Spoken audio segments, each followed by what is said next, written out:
La observación de los pacientes es una parte importante de los cuidados del área de la salud, porque permite monitorizar el progreso del paciente y garantizar una temprana detección de sucesos adversos o también de la recuperación retardada.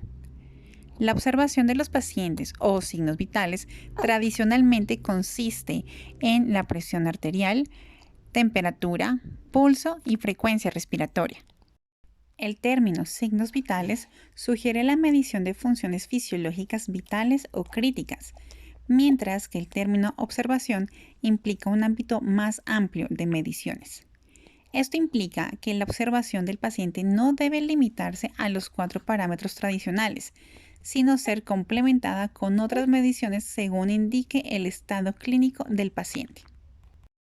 Dentro de los signos vitales encontramos 4 principios. Primero, la temperatura normal es el equilibrio entre el calor producido y el calor perdido. Segundo, la temperatura puede variar de acuerdo con la edad. Es más baja en pacientes de edad avanzada. La hora del día es menor en la mañana y más alta a mediodía y al anochecer. Y depende de la cantidad de ejercicio o extremo de la temperatura ambiental. Tercero, el aire inspirado que penetra en los pulmones permite que el organismo tome el oxígeno y elimina el dióxido de carbono. Y cuarto, el pulso varía según la edad del individuo, el género, la talla, el estado emocional y la actividad. Al momento de tomar los signos vitales se tienen unos objetivos establecidos. Primero que todo es conocer la interrelación que hay entre cada uno de ellos. Encontrar la actividad fisiológica y las alteraciones fisiopatológicas que se puedan estar presentando. Utilizar aquellos datos obtenidos como indicadores de la evolución del paciente. Reconocer las alteraciones que precisan de intervención urgente y sobre todo comunicar y registrar los datos en la historia clínica. El pulso. El pulso es la expansión transitoria de una arteria y constituye un índice de frecuencia y ritmos cardíacos. La frecuencia cardíaca es el número de palpitaciones del corazón que se da por minuto. Por cada palpitación se contrae el ventrículo izquierdo y expulsa la sangre al interior de la aorta. Esta expulsión enérgica de la sangre origina una onda que se transmite a la periferia del cuerpo a través de las arterias. Las cifras normales de la frecuencia cardíaca o del pulso en un paciente adulto, hombre, es de aproximadamente unas 70 palpitaciones por minuto y en la mujer adulta llega a ser de 80 palpitaciones. El rango o el intervalo varía entre 60 a 80 en una persona sana, adulta, joven. Como objetivo se tiene que conocer las características y aquellas variaciones del pulso que tiene el paciente para valorar su estado y curso de la enfermedad.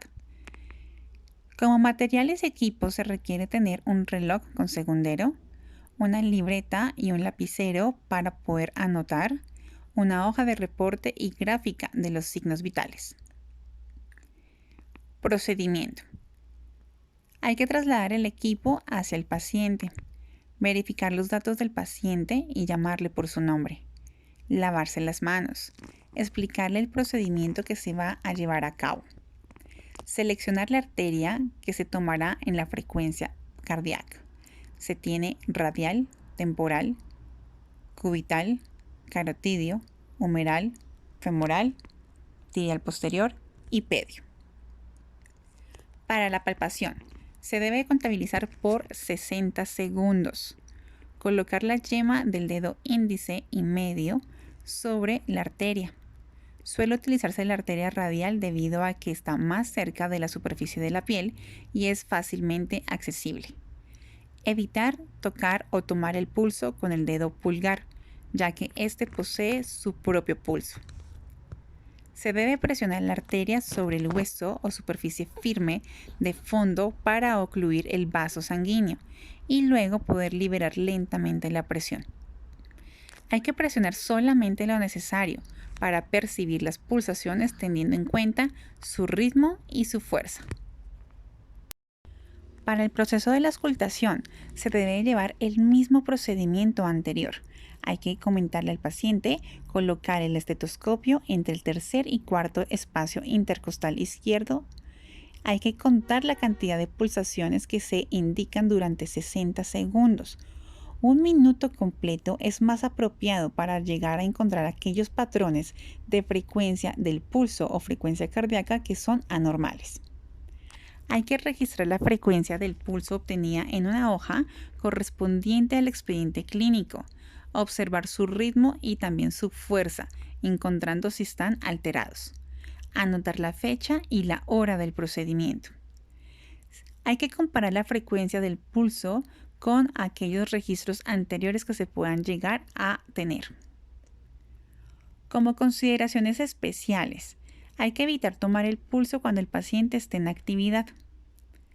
Estar alerta cuando el paciente registre una frecuencia de pulso menor a 50 o superior a 100 pulsaciones por minuto. Considerar si las pulsaciones son demasiado débiles, fuertes o irregulares. En caso de que sea difícil tomar las pulsaciones del paciente, hay que hacer una toma durante un minuto y si aún no es posible percibir las pulsaciones, hacer la toma de la frecuencia cardíaca de forma apical. Esto es con el estetoscopio en el área cardíaca. Y por último, en caso de duda, se debe repetir el procedimiento. Pero no todo puede llegar a ser normal. Se encuentran las alteraciones del pulso, bradicardia, taquicardia y las arritmias. La bradicardia se refiere a un latido cardíaco que es lento, o sea, una frecuencia cardíaca en reposo de menos de 60 palpitaciones por minuto. Aunque una frecuencia cardíaca por debajo de 60 palpitaciones por minuto, mientras se esté en reposo, se considere bradicardia, una frecuencia cardíaca baja en reposo no siempre va a indicar un problema. Si se está físicamente en forma, se puede tener un corazón eficiente, capaz de bombear un suministro adecuado de sangre con menos de 60 palpitaciones por minuto en reposo. Además, ciertos medicamentos utilizados para tratar otras afecciones como la presión arterial alta pueden llegar a disminuir la frecuencia cardíaca.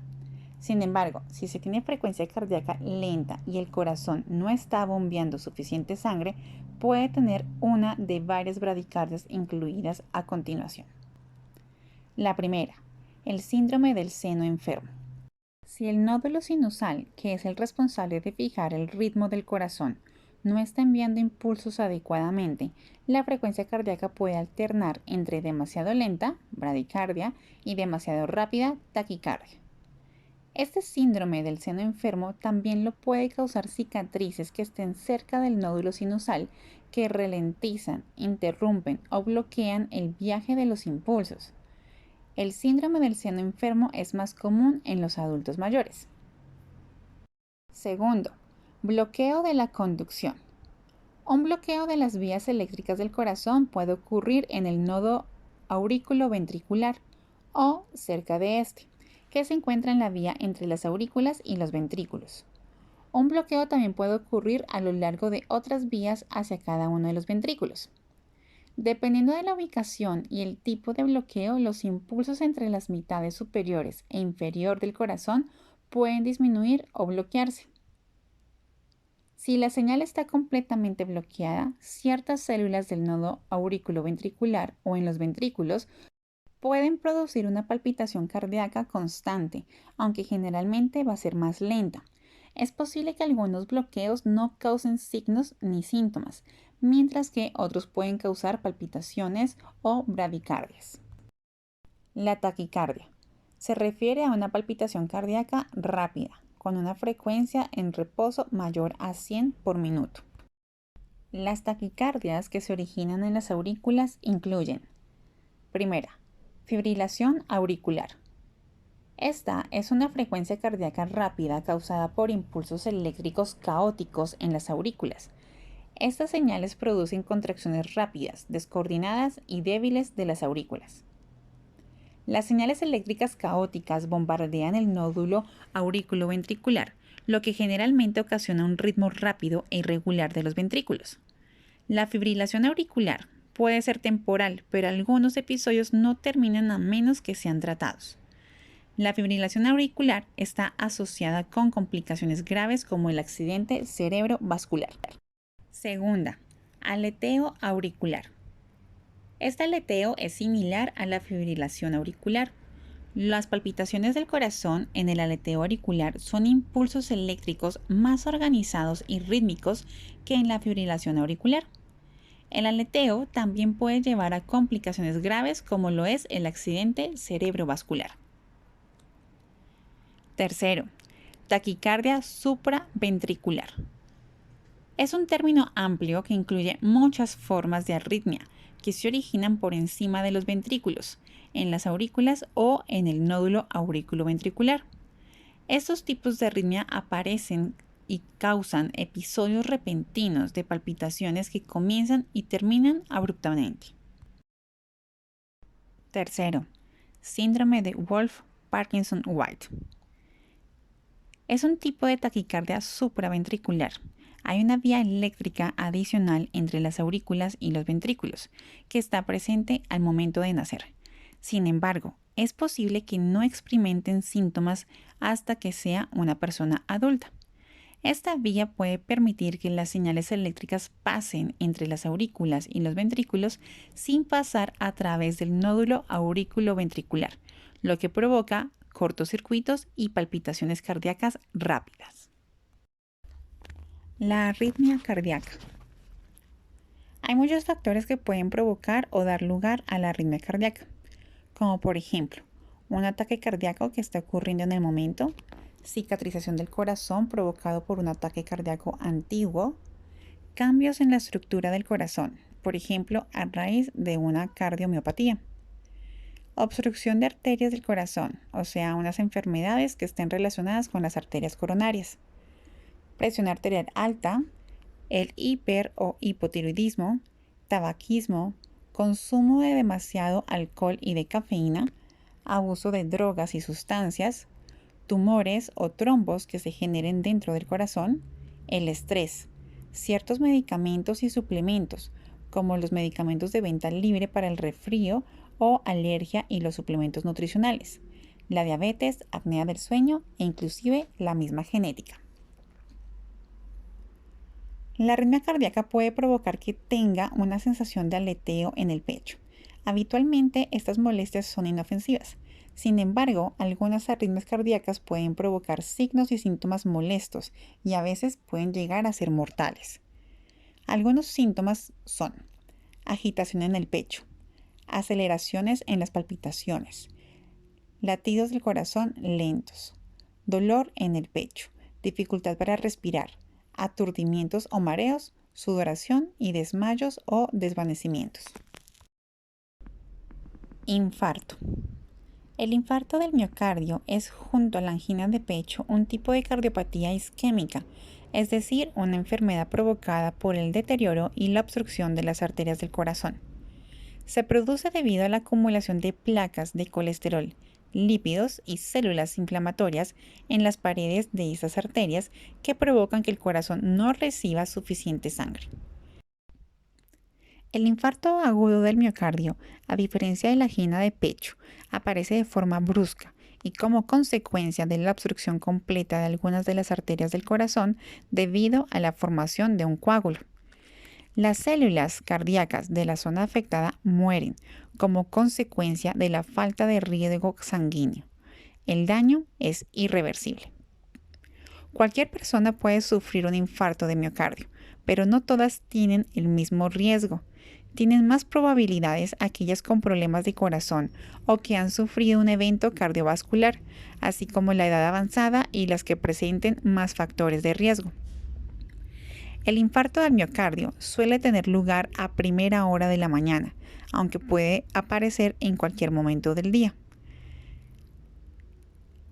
Para que se pueda provocar, puede llegar a presentarse una obstrucción de las arterias coronarias que suministran sangre al corazón, debido a la acumulación de grasa en sus paredes. Esto lo conocemos como arteriosclerosis. Otra puede ser la presencia de un coágulo de sangre que obstruye una arteria coronaria, que se ha hecho estrecha debido a una placa de grasa. Esto se conoce como aterotrombosis. Contracción que estrecha una arteria coronaria e impide el paso de la sangre y que éste llegue a la parte del corazón. Enfermedades crónicas de corazón, como las arritmias y la insuficiencia cardíaca. Y factores de riesgo como la hipertensión, la diabetes, un estilo de vida sedentario, el tabaco y el alcoholismo. Los síntomas pueden manifestarse en distintas combinaciones sin ser necesario presentarlos todos para confirmar el infarto del miocardio. Son muy parecidos a la angina de pecho, pero de distinta intensidad y de duración.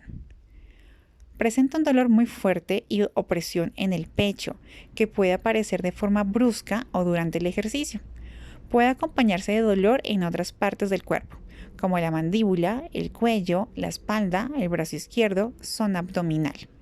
El dolor no desaparece en reposo, ni varía con movimientos ni con la respiración.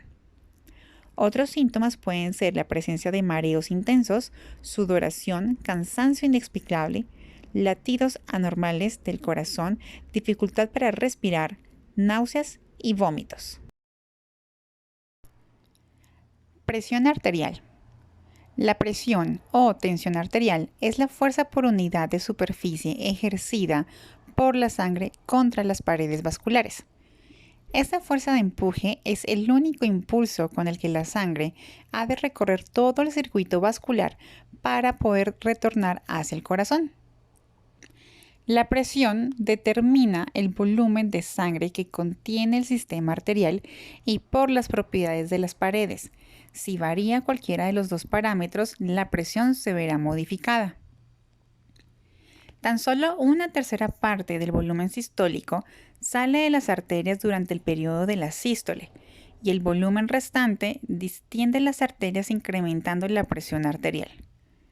Al terminar la contracción ventricular, las paredes arteriales están distendidas y vuelven de forma pasiva a su posición de partida, y la presión arterial empuja la sangre hacia las arteriolas. La curva de presión aórtica es el modelo tipo de los cambios de presión que ocurren en las grandes arterias. La presión máxima se obtiene durante el periodo de la eyección ventricular y recibe el nombre de presión sistólica. La presión mínima se mide en el momento final de la diástole, previo a la contracción ventricular, y se denomina presión diastólica. El primer valor corresponde a 120 milímetros de mercurio y la segunda a 80 milímetros de mercurio, indicándose simplemente como un valor de 120 sobre 80 milímetros de mercurio. Estas medidas utilizan algunas convenciones de partida. La primera es que la presión atmosférica se usa como una referencia en cero. Los valores están dados por encima de los 760 milímetros de mercurio ambientales. Y la segunda es que todas las presiones utilizadas en el aparato circulatorio se refieren a nivel del corazón.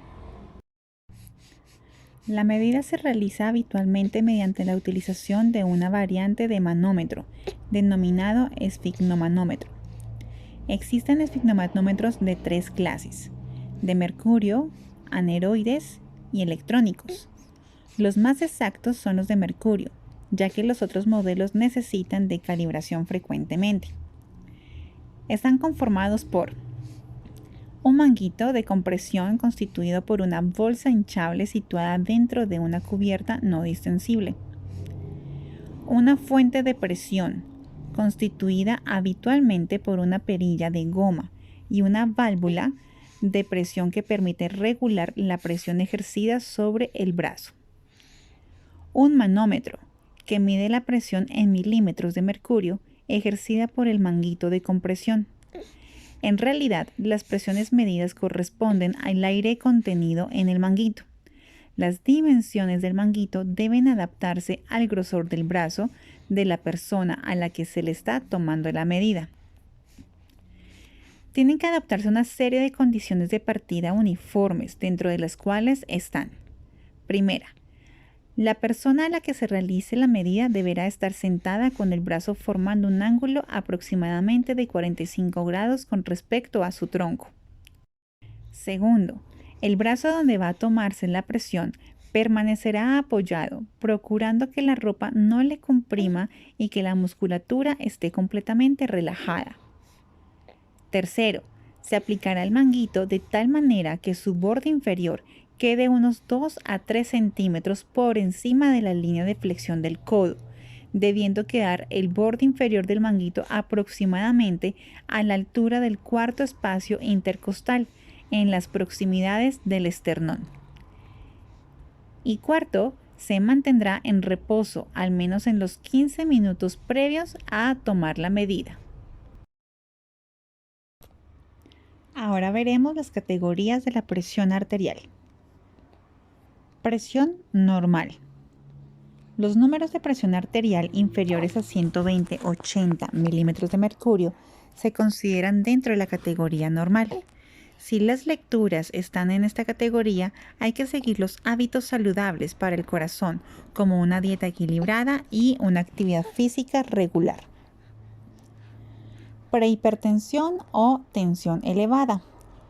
La presión arterial es elevada cuando los valores de las lecturas se encuentran de forma habitual entre 120 y 129 milímetros de mercurio, en el caso de la sistólica, y por debajo de los 80 milímetros de mercurio en la diastólica. Es probable que las personas con presión arterial elevada desarrollen hipertensión arterial a menos que se tomen medidas para controlar la enfermedad. Prehipertensión o hipertensión en fase 1. En esta fase es cuando la presión arterial sistólica varía con regularidad de 130 a 139 milímetros de mercurio y la diastólica de 80 a 89 milímetros de mercurio.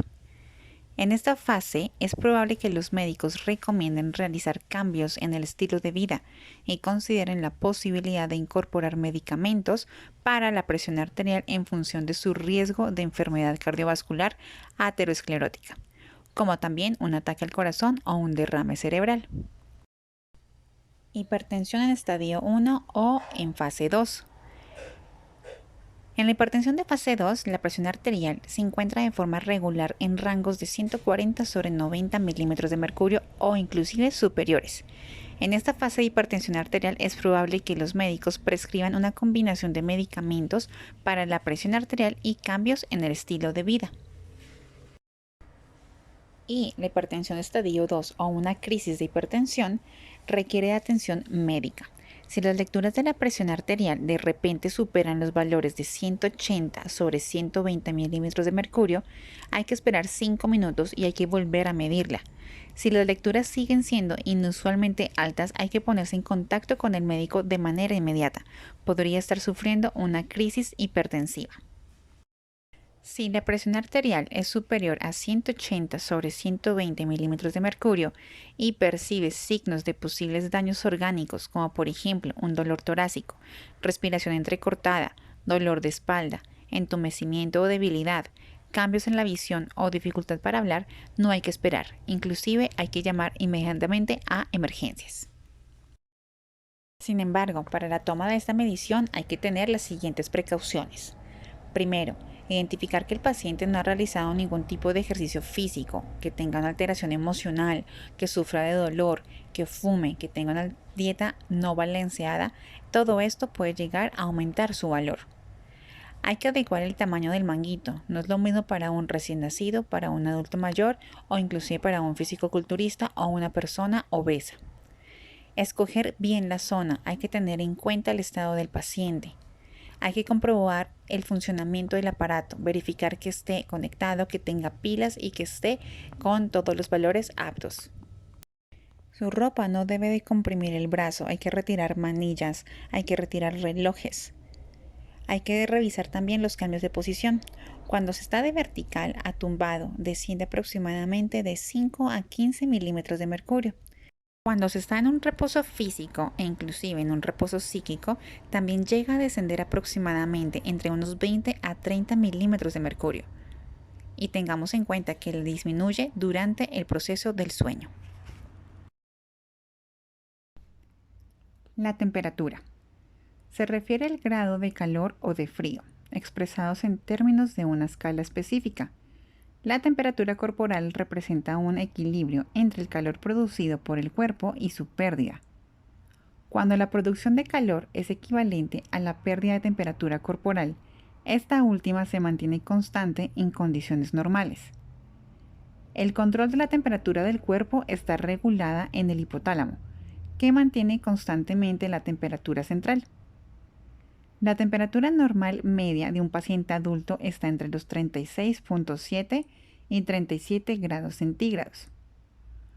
Cuando consideramos que es una hipertermia, hablamos de que es un incremento importante de la temperatura corporal por encima de los 39 grados centígrados. Y una hipotermia es la temperatura corporal menor de la normal, que está considerada menor a 36 grados centígrados. La toma de la temperatura son aquellas acciones que se realizan para medir en el organismo humano y se adopta el nombre según la cavidad o la zona donde se llegue a tomar. Los objetivos: conocer y valorar el estado del paciente, llevar el registro gráfico de las oscilaciones termométricas como un parámetro para determinar el curso de la enfermedad. ¿Qué tipo de materiales y de equipos se requiere?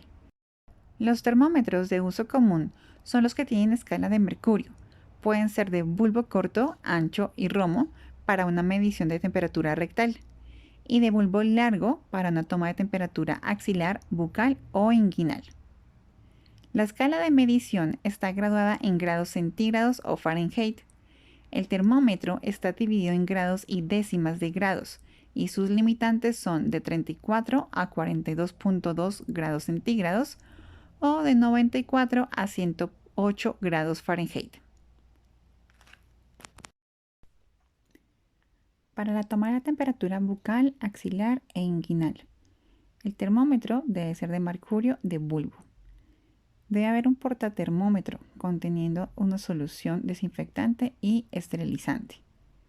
Debe haber un recipiente con turundas secas, recipiente con solución jabonosa, bolsa para desechos de acuerdo a lo establecido en su norma oficial, una libreta, un lápiz, un lapicero para poder tomar las anotaciones y una hoja de registro para una gráfica de signos vitales. Procedimiento para tomar la temperatura bucal. Verificar los datos de identificación del paciente. Lavarse las manos. Explicarle el procedimiento que se va a llevar a cabo. Verificar que la columna del mercurio registre menos de los 35 grados centígrados. Si no es así, hay que tomar el termómetro con el dedo índice y el pulgar, agitarlo enérgicamente mediante movimientos hacia abajo y hacia arriba para poder movilizar ese mercurio y que quede a 35 grados. Solicitarle al paciente que abra la boca. Hay que colocar el termómetro de la boca en el paciente en la región sublingual, lo que quiere decir que debe estar debajo de la lengua y debe estar descansando en la comisura e indicar al paciente que lo mantenga con los labios cerrados. El termómetro se deja de 1 a 3 minutos. Verificar los grados de la temperatura corporal que se han registrado por el paciente y anotar la cifra en esa historia clínica o en esa libreta, indicando la fecha y hora del procedimiento. Bajar la escala del mercurio hasta los 35 grados centígrados, lavar de nuevo el termómetro con solución desinfectante y guardarlo nuevamente en el portatermómetro. Toma de la temperatura axilar. Se debe llevar los mismos pasos anteriormente mencionados. Hay que colocar al paciente en una posición adecuada y que esté cómodo, tomando en cuenta el diagnóstico y las indicaciones posturales que éste presenta. Hay que preparar la zona donde se va a tomar la temperatura. Se podrá introducir el termómetro a través de la manga del camisón del paciente, de la blusa o de la camisa. Colocar el termómetro en la parte central de la axila, elevar el brazo del paciente, colocar el termómetro y bajar de nuevo el brazo. Pedirle que lo cruce para poderlo sostener. Hay que dejar el termómetro aproximadamente de 3 a unos 5 minutos y luego retirarlo. Temperatura rectal. Primero hay que lavar el extremo del termómetro con agua y con jabón, Enjuagarlo bien con agua. Hay que humedecerlo o lubricarlo en la parte distal del termómetro con un lubricante especial como la vaselina. Hay que tomar al niño acostado boca abajo en su propio regazo o en una superficie plana pero que sea firme. Poner la palma de la mano sobre la zona lumbar del niño. Acostado boca arriba también se puede con las piernas flexionadas contra el pecho. Hay que aguantar con la mano en la parte posterior de los muslos del niño. Mientras, con la otra mano, hay que introducir el termómetro lubricado en la abertura anal, entre media y 1 pulgada, que corresponde a 1.25 hasta 2.5 centímetros. O también hasta que la punta del termómetro quede completamente dentro del recto. Hay que detenerse si en dado caso se siente algún tipo de resistencia. Hay que sujetar el termómetro entre los dos dedos, el índice y el anular, mientras se hueca la mano sobre la cola del bebé. Se debe esperar a que el termómetro suene 1 o 2 veces, dependiendo de la marca. Hay que anotar la temperatura que aparece en la pantalla, inclusive anotar la hora del día para poder ir llevando los registros. Enseguida hay que apagar el termómetro, lavar la punta con jabón y con agua tibia, no caliente. Hay que enjuagarlo con alcohol y secarlo bien. Se considera fiebre cuando la temperatura rectal es superior a los 38 grados centígrados. Frecuencia respiratoria. El ciclo respiratorio comprende una fase de inspiración y otra de expiración. La frecuencia respiratoria es el número de veces que una persona respira por minuto. Suele medirse cuando la persona está en reposo y sin tener conciencia de estarlo haciéndolo. Y consiste en contar el número de veces de respiraciones durante un minuto, visualizando las veces que se eleva el tórax. La frecuencia respiratoria puede aumentar con la fiebre y otras condiciones médicas. Cuando se miden las respiraciones, es importante tener en cuenta también si la persona presenta dificultad para respirar. Esto lo conocemos como disnea. La frecuencia respiratoria normal de un adulto que esté en reposo oscila entre las 16 y 20 respiraciones por minuto. Técnica para llevar a cabo la evaluación. Primero que todo, hacer un lavado exhaustivo de las manos. Hay que observar los movimientos torácicos que presenta el paciente, analizar si su respiración es superficial o es irregular. Para ello, en los niños hay que colocar las manos sobre el pecho para poderlas adaptar. Esto depende de cada paciente. Identificar mediante la observación y la palpación si su patrón respiratorio es costal o diafragmático. Empezar a contar con las respiraciones desde el primer momento en que realiza una inspiración. Una inspiración y una expiración corresponde a un proceso de respiración. Consideraciones especiales. Hay que tener atención especial en los siguientes apartados. Primero, si el paciente tose o habla, hay que esperar y volver a realizar la medición. Hay que recordar que los adultos mayores tienen una respiración mucho más rápida y es superficial, lo cual no se considera patológico. Hay que registrar tanto la frecuencia, profundidad y aquellas irregularidades que se hubieran observado y oído durante el procedimiento. Y recuerda, lo que no está escrito no está hecho. Vamos a hablar sobre los tipos de respiración. La respiración es el proceso constituido por el transporte de oxígeno a los tejidos corporales y la expulsión del dióxido de carbono. El proceso consiste en inspiración y expiración, difusión del oxígeno desde los alveolos pulmonares a la sangre y el dióxido de carbono desde la sangre a los alveolos, y transporte de oxígeno hacia tejidos y órganos corporales. El centro respiratorio se encuentra en el bulbo raquídeo encefálico, conjuntamente a los valores del dióxido de carbono en la sangre. Estos controlan la frecuencia y profundidad de la respiración. La frecuencia respiratoria normal de un paciente adulto es aproximadamente 16 a 20 respiraciones por minuto, con un margen de 24 hasta 28 respiraciones por minuto. A continuación veremos los tipos respiratorios patológicos y no patológicos. Eupnea. Se le denomina eupnea a la frecuencia respiratoria que se considera normal. La eupnea, por lo tanto, es lo opuesto a la disnea. tal como se llama a una dificultad o a un inconveniente para respirar. Esto quiere decir que una respiración supone tomar el aire y luego soltarlo. Taquipnea, mejor conocida como una frecuencia respiratoria que está aumentada. Sus causas pueden ser por emociones, esfuerzo físico, una temperatura corporal aumentada e inclusive por causas de disnea. Su frecuencia respiratoria puede estar por encima de las 20 respiraciones por minuto y a menudo es una manifestación de insuficiencia respiratoria incipiente en el curso de enfermedades pulmonares o también cardíacas. Bradipnea, frecuencia respiratoria que está disminuida. Sus causas pueden ser por parte de enfermedades del sistema nervioso central, entre otras aquellas que cursan con un aumento de la presión intracraneal, intoxicaciones por opioides y de benzodiazepinas.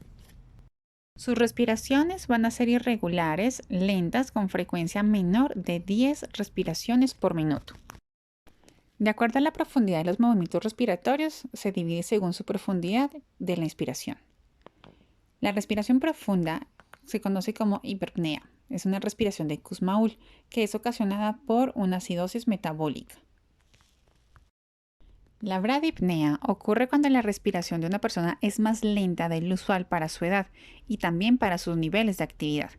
Para un adulto, esto será menos de 12 respiraciones por minuto, y la respiración lenta puede tener muchas causas, incluyendo problemas cardíacos, problemas del tronco cerebral y por sobredosis de drogas.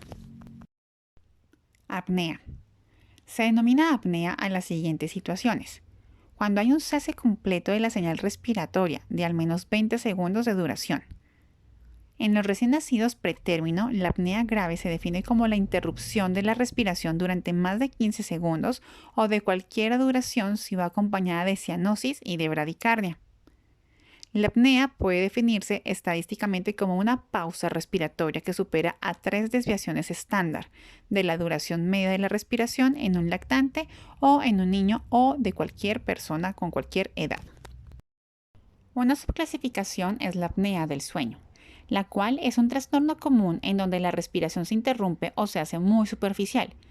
Estas interrupciones pueden durar desde unos pocos segundos a minutos y puede ocurrir más de 30 veces por hora. El tipo más común es la apnea obstructiva del sueño. Esta causa un colapso en las vías respiratorias o una obstrucción de ellas durante el sueño. Luego la respiración vuelve con un ronquido o un resoplido. La gente que padece de apnea suele roncar muy fuerte. De todos modos, no todas las personas que roncan llegan a sufrir de apnea.